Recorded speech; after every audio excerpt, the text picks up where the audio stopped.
Hello, ladies and gentlemen, boys and girls, children of all ages. It's me, Dukect, here live. Of course, as always, here on the Dukect Lounge. Thank you so much for watching me, listening on everywhere, from the YouTubes to the Facebooks to everywhere in between. Watching the Washington Capitals, in their power play. See if they win in the third period, by the way.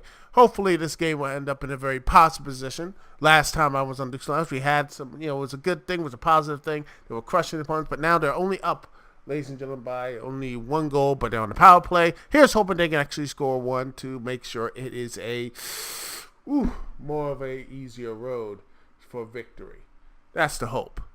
They're playing the Vegas Golden Knights, by the way. But anyway, that's a look at the sports stuff here. Let us get into, what's the main stuff here tonight? Here, and by the way, ladies and gentlemen, there has been a big news, everyone. Big news in the world of the web yesterday. Yesterday, a lot of people were so excited in the DC movie universe, the comic book universe, really, is that James Gunn, the former director of movies like Slither, and and not only that, but more importantly, the one that has been the biggest thing hits he ever had, the Guardians of the Galaxy movies. Personally, I think Guardians of the Galaxy 1 is a bit better. I think it was a lot more focused than Guardians of the Galaxy 2. They focus way too much on humor. That was the main draw for me, but hey, different tastes. A lot of people liked it. And then stuff happened. And what happened, well, it was basically, he said some past tweets. James Gunn has some past tweets that came out during San Diego Comic-Con. And since then, he, was basically, he hasn't made anything on Twitter. They did not do anything. After that, he apologized. He stopped using Twitter. He basically went away, even though there was a huge, and I do mean a huge, support of, I believe, of many people on Twitter. I think to start the hashtag, the person who started it, I believe, is Lindsay Ellis. She started the hashtag Rehire James Gunn, and a lot of people have been using that ever since. A lot of people have talked about it. A lot of people have been, saying rally behind James Gunn, and there was a lot of stuff, a lot of drama about that, about the tweets he said and things he did to really just piss a lot of people off. He pissed a lot of people off, offended them about those tweets about, the tweets about, making jokes about, just making this really terrible jokes about some old tweets here. I'm trying to keep it PG, but if let's see, they will about touched areas about rape jokes and pedophilic jokes. Yeah, he had some really off-color jokes, and right now we don't know of anything other than these jokes. That's it. We don't know anything else about that. Anything else? They've just been jokes, and a lot of them. And let's just say people were really offended. A lot of people were pissed off by them. So, and Disney saw this stuff. They didn't want to have this with their brand. They did not want to have the entire that mess with their brand, and rightfully so. I mean, hey, this is a Disney. They're a family company. They saw that type of stuff. Regardless, hey, you knew what he was getting. He was this trauma dude. From exactly, he made those trauma films, and that type of stuff. That's how the comedy they roll with, and that type of stuff is frowned upon. A lot of people did not like that because, and some people say they got, and it was these stuff here. Again, those social media posts were old before he did Guardians of the Galaxy and everything, and now it was a really bad joke and bad jokes, and pretty much those are really offensive tweets that got him basically booted off booted off of the MCU and everything else, even though he was really successful. A lot of people, and this is in this era of the Me Too movement and everything else about this, that was pretty dumb. And honestly, he has, he took his L, he left, and now he's like, I don't know. He hasn't made a tweet since. I don't know what he's been doing. Maybe he's been sitting there writing the entire Suicide Squad movie, which he's been signed to do. He has been signed to do the Suicide Squad sequel, which supposedly might not even be connected to the previous one. So I don't know how that's going to turn out. So another reboot for DC. But then again, DC is just pretty much is the master of reboots lately. So we don't know what's going to happen here in this DC thing. Oh, we don't know what's going to happen about this. Some people are saying that this is a huge mess that James Gunn came in, but this seems to be a huge coup. A huge coup for the for people who have been, they've been waiting for like DC to get something really good. Oh, by the way, Washington just scored. That's the problem with hockey. You take your eyes off it for 1 second and bam, you lose. Something happens. Something crazy happens. At least they don't have like double bonus points or something like that, like a 2 times multiplier. Then I'd really be screwed.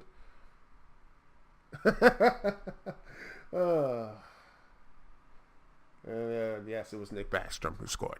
But James Gunn is now going to be the writer and pretty much potential director of like I said, Suicide Squad 2.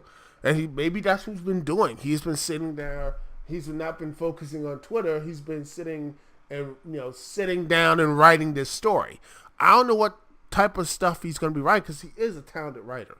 I mean, before his stuff, before his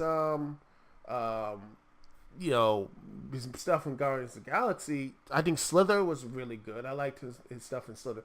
Underrated movie. If you want to go watch something that's really good, a good Halloween movie, since it is the month of Halloween, go pick up Slither in the Redbox, DVD, or whatever streaming service. Sit back, watch it. It's a really good film. Funny. It's funny and that creepy, creepy stuff there. Really good, just really interesting stuff there. I highly recommend Slither.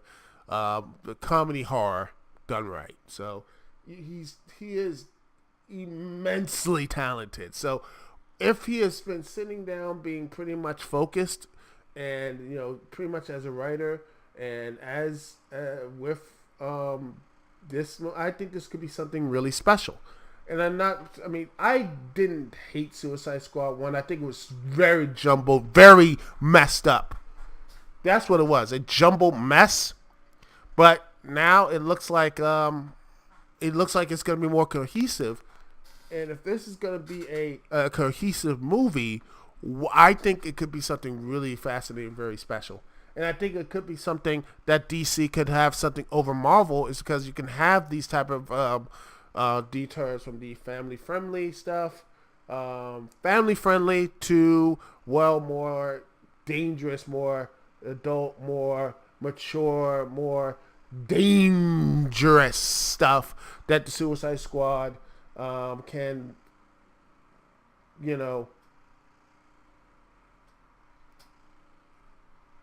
oh, by the way, Vegas has scored. But back to my point.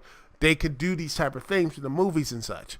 Yes, Marvel can do things with Daredevil and everything else, but it feels like they can actually, in the cinematic universe, they can do something with an R-rated film or something like that with Suicide Squad to be something really good and special. And the questions now are going to be, what is going to be, who is going to be in it? I mean, what's going to be about Margot Robbie? Is she going to be, I think Harley Quinn, she's going to definitely be in here.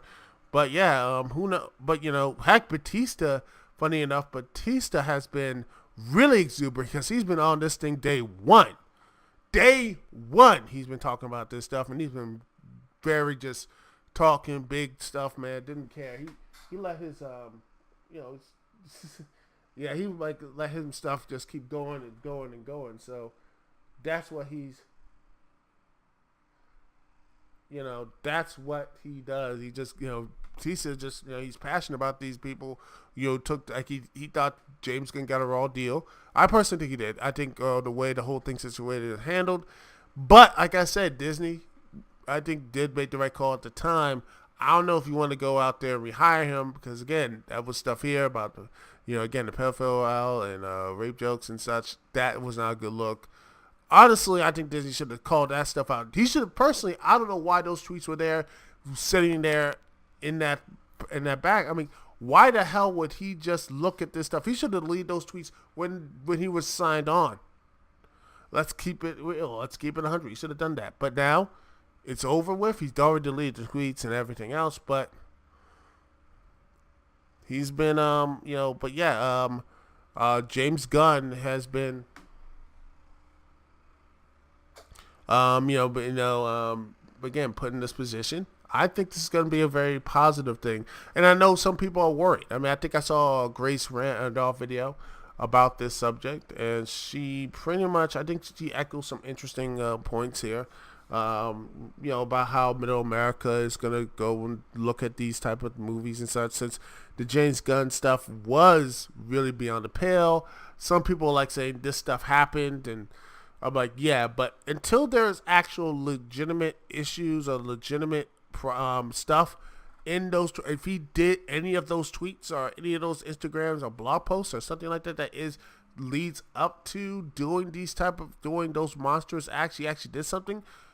If he did something, then screw him, put him in a jail cell and have him pretty much blacklisted. But for right now, I wouldn't blacklist. Like I said, if you listen to my podcast, I was wanting him to do Green Lantern personally, but I honestly think that I think people have moved on from it. There's some people who are angry, of course, and some people who think this is going to be a big coup. I don't think it's going to be that coup that's going to mess up the MCU, because I don't think he was going to be that big and important. I mean, he made some good stuff, and he did talk about, did give insights to the characters of in Infinity War and such, but I don't think James Gunn's going to be that much of a big hit for MCU. They just keep rolling out hit. Guaranteed at least make 80, like 50 or 60, 70. They're guaranteed to make an $80 billion box office. There's no way they can knock that machine down. But I will say this to anyone who's a little bit worried about this is, again, I don't think people are going to be about James Gunn being in the James Gunn and the whole situation. I think people have moved on. I think majority of people have moved on, and and I honestly think that a lot of people who are, I think he was, people will see, hey, he hasn't made any tweets yet. He hasn't done anything else. I think he's gone away. That's why I think him getting off Twitter was a really good thing. Him getting off Twitter was probably the best thing for him, because he didn't make anything out of stuff around. He just sat back, probably start writing, and and it looks like he, started writing the movies and such. But yeah, it looks like but what's really sad though, Gavin O'Connor, another thing that Grace Randall put off here was it's a shame that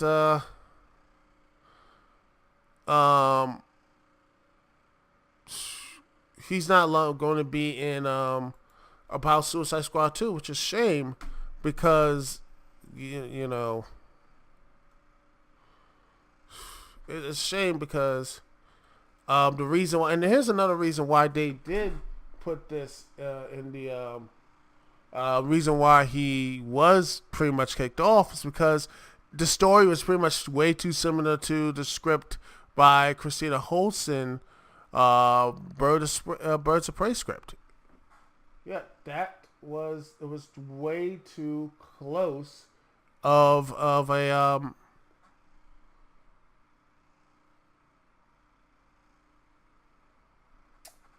way too close to the script. So So yeah, and now with um, and then he's got frustrated. So they pretty much said, you know what, we're gonna move on with Birds of Prey, and we don't know what's gonna happen with that because the characters are going to be Harley Quinn, Margot Robbie, Black Canary with Julie Sloan Bell, Huntress. With Mary Elizabeth Winstead, Renee Matoya, Rosa Perez, Cassandra Cain against the villainous Black Mask and such. So we don't know anything else about that. So there is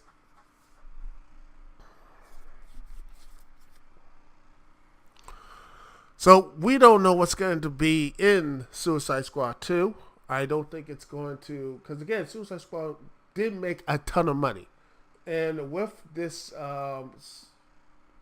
you know, and with Suicide Squad making that money and getting an Oscar for best costume, and I think the costumes are pretty good, for the most part. But I think that this movie, Suicide Squad, I think this will be, in my personal opinion, will probably at least a little bit better, at least constructed well. Hopefully Warner Brothers learned their lesson not to be studio fans, especially with James Gunn. He has a lot of sympathy going for him, so they're not going to screw this up. If they're smart, they won't screw this up. And have him write and direct it and let him do what he needs to do. Mostly make sure he stays not way too far in the lines, but not too far, that sort of thing. I think if they do that, I think this will be a very good film and something that will not just elevate, Suicide Squad, but also I think James Gunn's career will be a good bounce back. And my question, I asked this on the DC Universe forums, was, what do you think after this? If this is a success, is he going to go to the sequel, Suicide Squad 3, or is he going to play in other places in the DC Universe? Is he going to go jump into Marvel? I don't know. I mean, that bridge pretty much has been burnt, and all the other side, I don't think they're going to come back. Maybe he'll stick around and start maybe directing after Suicide Squad when that comes out. Maybe you'll see him do other stuff in the DC universe, other things. Maybe hopefully he might do Green Lantern down the road. Maybe be a co-writer or something like that down the road. I think he could do a really good job doing that. There's other things that he can do. Hell, maybe write a Red Lantern movie story and such like that. I think he has it in him. But yeah, I think him going to, and I said in previous podcasts, I think he would be a really good choice to be in. Really good choice in DC Universe. I thought he was going to go Green Lantern. I think Suicide Squad. I don't know what they're going to do with him in Suicide Squad though. That's going to be very interesting. And then rumors now. We might not see Jared Leto might not come back for his role as the Joker, which I think is be a good thing because he was not that good of a Joker. But yeah, the way Joker acted like that, the way he was acting on set, doing all those pranks, that to me was like, man, that's just. To me, that was like, yeah, that's so much. And then, according to this, he was actually poking fun at the, about this, and this is an article from MovieWeb, is that the reason why they might not have, because of the jokes they were putting, like he got like mean-spirited jokes on Twitter, and he says, the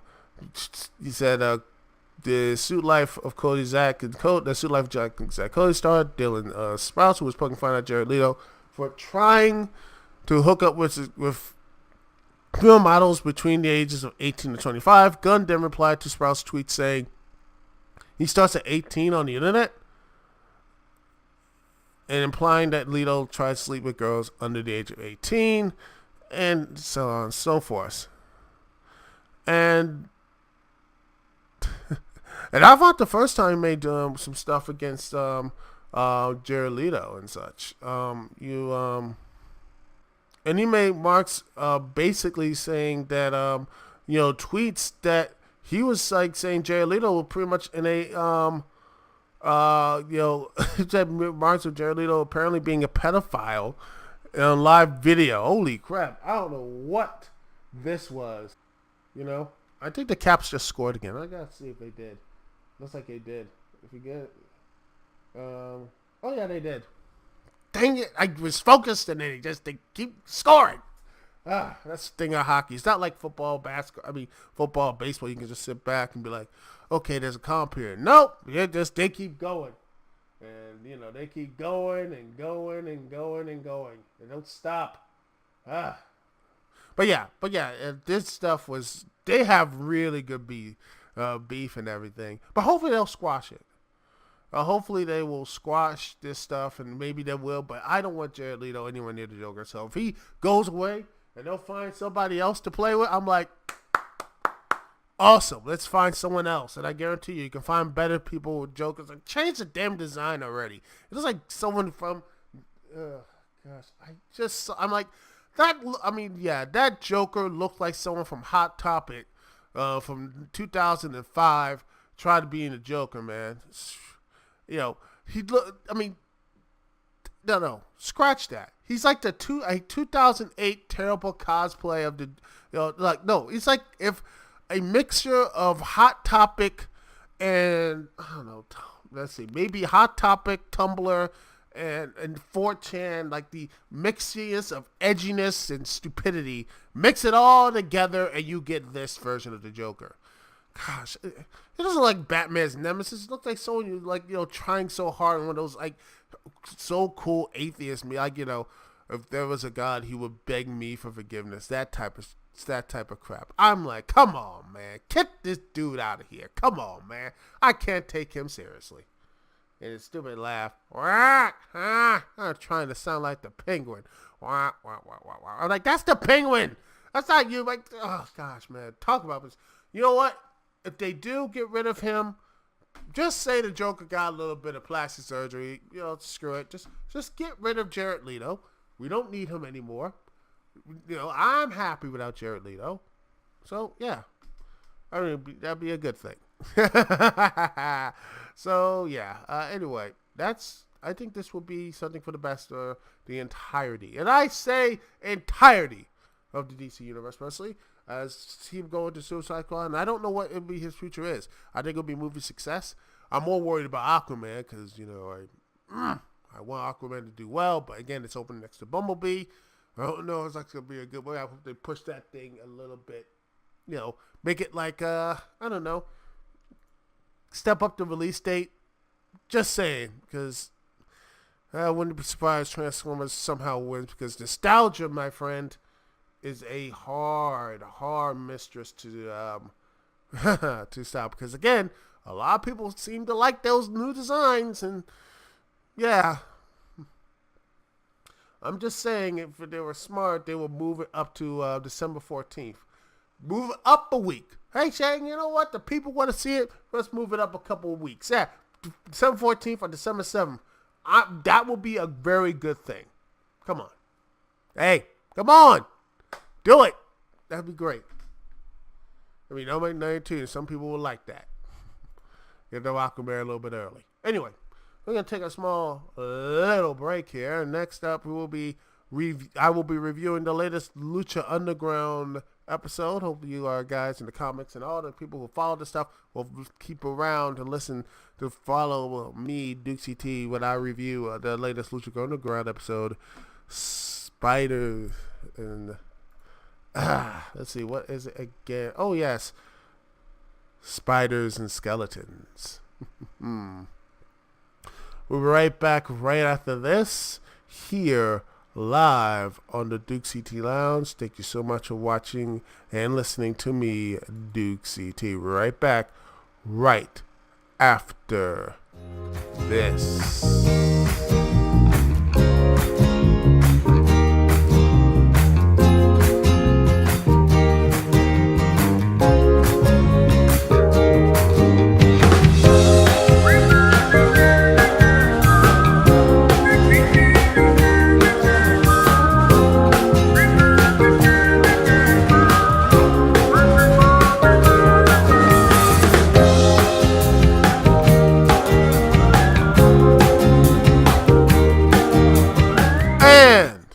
We are back here live on the Dukect Lounge. Thanks so much for joining me on this Wednesday evening. I thank you. I love you for being here. And let's see what we're going to be talking about here. on this part of the Dukect Lounge Podcast, which you always hear live, always be here on YouTube.com, BitChute, and Man Expression and freakingawesomenetwork.com and all the places I need to be updating this. And trust me, right to the podcast, they're all going to be on this website, hopefully, on the websites and everything else. So, let's get this thing on the way. By the way, there was a goal by Vegas, but then again, it was not because of something or other. And, well, there's no goal, so it's the Caps are still up by 2 goals. So, huzzah! All right. But anyway, let's get into the point of the review of Lucha Underground as the March to Ultra Lucha Cuatro is here. So let's take a look at the big matches tonight as well. We get to the first part of the match here. We have the return of Taya coming in, calling Antonio Credo a piece of, well, shit. Oh, wow. She's not mincing words because the last time we saw Taya, she pretty much she was pretty much taken down by Antonio Credo's son, Matanza. And, well, Matanza basically body slammed her through a wedding cake and pretty much ruined her wedding. Well, as you do. And she's not pretty happy. It's been a couple, but then she wants Matanza, and she wants Matanza. Well, she's going to get Matanza, as it will be her and Matanza, but it must be a sacrifice. And that this is a sacrifice to the gods. As Taya just came in, Matanza ran through, but Taya just came in and just started laying him like rights and lefts. And whoo! I'm like, wow. She just kept going and going and just running up, high kicks to Matanza's head, do double knees. But Matanza comes back up and tosses Taya around the ring. But then Taya hits a big boot to Matanza, tries to go for a DT, but Matanza's too big and powerful, and it looks like Matanza was going to slam her to the ground, but nope. Oh, there it is. She got in a nice choke, but yet, she couldn't hold that for long, but she takes down Matanza with a nice cutter, and then hits a nice moonsault called the Midnight Sun, but it looks like it's 1, 2, but Matanza gets out of 2. Then Matanza comes in and takes down Taya. It looks like it's all over, like the gods are going to have another sacrifice. But then Johnny Mundo comes in, hits a side kick, just basically beats Matanza down. With a nice moonsault, and then hits the end of the world. And then Matanza gets right back up quickly. And this is not over. It looks like Matanza and Mundo and Matanza, that battle is not going to be that battle is not going to be a one for the faint of heart. But then again, we march towards the Ultimate Cultural 4. We have basically a nice tornado tag match. Who doesn't love a tornado tag match? Because my goodness, this was my match of the night. And these 4 dudes were amazing. As the Mac teams up with Dragon Atesca Jr., taking on Mil Muertes and the recent, darker version of Phoenix. And wow. Whoo, boy. If this was, I would love it. This is why I love Lucha Underground, that you never know matches like this could be in this. And I sit here and this match on an hour show has more interest and more passion than anything in WWE has, because for all 4 guys, all the stories, everything connects. Everything is connected. WWE barely has everyone have a good match. No, the match means something because the storylines evolve. Mac wants to take down Mil Muertes because of Halloween, because pretty much all starts in the Gift of the Gods and such, because of Mil Muertes took down, was eliminated from the Gift of the Gods, way to get the match because of the Mac. He eliminated him, and then Mil Muertes came back and well, pretty much ended the match by pretty much stabbing him, blooding him, doing all this stuff to him, and just ending him. Looked like it was over for the Mac, and I'm like, Mac might not be back for a long while on the house match. But then he came back and he says he ain't afraid no more, and bam, this match started out, and it looks like it is going to be just so. Oh my goodness, that match is going to be, as the kids say, lit. And then you have Mil Muertes and Phoenix. You have Phoenix and Dragon Azteca. Phoenix cost Dragon Azteca his Gift of the Gods title, and not only that, a chance to become the Lucha Under his path to greatness. He could have had the path to greatness somewhere that could have been, oh my gosh, it could have been something beautiful, something great, something that is just, oh my God, could have been a legendary streak. But thanks to Phoenix's attack, well, he cannot, he wasn't able to defend his championship, lost it to Mario Martinez, and then, could not, succeed in his destiny. And thus,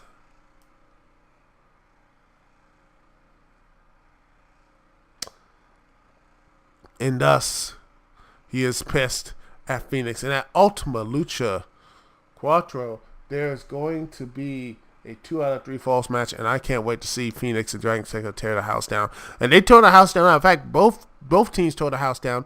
These two teams were great. They had like nice, Azteca hits a face buster on Muertes.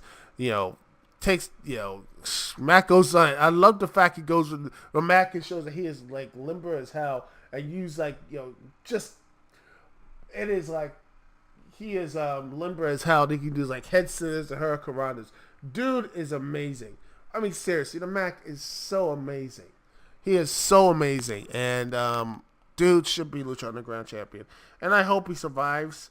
I want him because the dude is just oozes charisma. And he comes close so much. So many times he comes close. I want him to be the next Lucha Underground champion. I know people like Dragon Azteca, but man, the Mac deserves it, damn it. Everyone was rooting for Mario Marth to actually become champion, but, such like that, people were him. But I want the Mac to be that dude. Before this show's over, I want the Mac for him to be the Lucha Underground champion. Hashtag the Mac for champ. Let's start that hashtag, people. Yes. Let's do that, baby. Let's go. So, but yeah, this match was great. All these guys had some great chemistry with each other. Everyone was on point. I highly recommend going to this match. Hopefully it'll be on the YouTube channel, Lucha Underground, because that match was banging. But at the end of the day, though, Mil Muertes and Phoenix pick up the victory. And momentum for Ultima Lucha Quattro. Next up, we have Famous B and Brufa Brenda saying that, well, he's coming out for retirement, and Ricky Mundo comes out telling him he needs to, pretty much telling the STFU.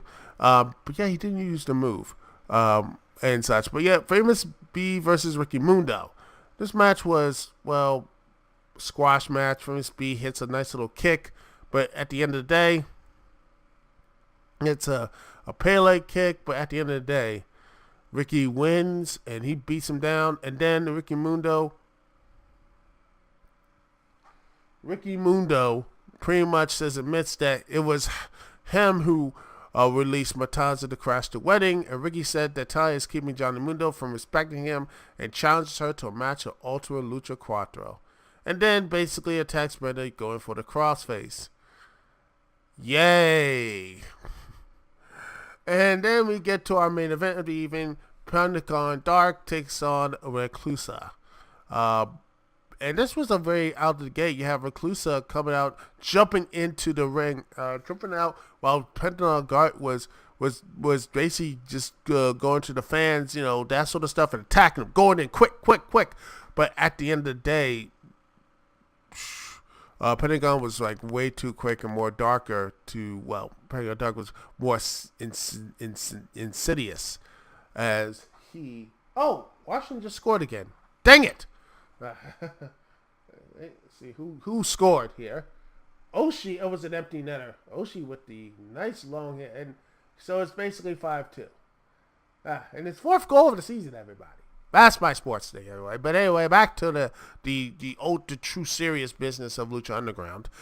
You have, I love the move here from Pentagon. Pretty much, Pentagon grabbing Reclusa after Reclusa throws Pentagon into a stack of chairs, and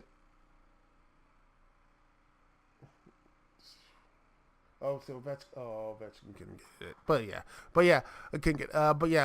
Pentagon stacks chairs. Reclusa throws Pentagon stack chairs, but then Reclusa tries to come in the finish Pentagon, but the Pentagon, nope, grabs her and power bombs her on the ring apron. # hardest part of the ring, and then throws Reclusa in the stack of chairs and just kicking her in the back of the hamstring, just beating her down. The match goes back and forth. It's pretty decent. And Reclusa hits a nice little corner DD, nice tornado DDT, and but at the end of the day though, Reclusa loses to Pentagon with the package pile driver to pick up the victory. But here's what's the interesting part. And after the match, ladies and gentlemen, as well, Pentagon pretty much wants to break Reclusa's arm, but it's like, no, I'm not going to do that. I'm like, wow, maybe he's showing a little bit of mercy, saying that I'm going to save all the violence to Marty Maroff. But no, she brings out a bag of thumbtacks, the Abyss Special, as he's going to package pile driver Reclusa on a bunch of thumbtacks. And somewhere out there, LDC is screeching in rage about all this. And it looks like Reclusa she's about to meet an ultimate and terrible feat. Marty comes in with the save with a barbed wire baseball bat, cutting himself while he's trying to hold the bat to his face, just cutting some, bleeding in his face, beating down Pentagon, then ramming the barbed wire baseball bat onto Pentagon. And and then after that, Reclusa rips out a can of gasoline, dumping on Pentagon, and then Marty turns, takes out a lighter, and teases to burn Pentagon alive. But then he takes the lighter, and then he blows on it to end the show, showing that he is that dangerous. Very different from the meek Marty the Muff when Lucha Underground began. Very meek. But at the end of the day, this was a very fun and interesting show. But yet, just hoping that they put up the tornado tag match between Mac, Dragon Azteca Jr., Mil Muertes, and Phoenix, because that was really a good match. Seriously, that's a really good match. This is always a decent to good match here, but this is the really, really good. I really wish they had more time. This could have been great. But that's just me. And that's my personal thing. And it could have been great if it had like 10 or 15 more minutes. Maybe 10 more, like 5-10 more minutes. This could have been even pushed into the great level. But it's a very good tornado tag match. But overall, I highly recommend it. Going to see Lucha Underground this week. If you missed it, just find me on iTunes. And it's the final. And the Caps win 5-2 and increase their record to 2-1. And they still lead the division. So huzzah.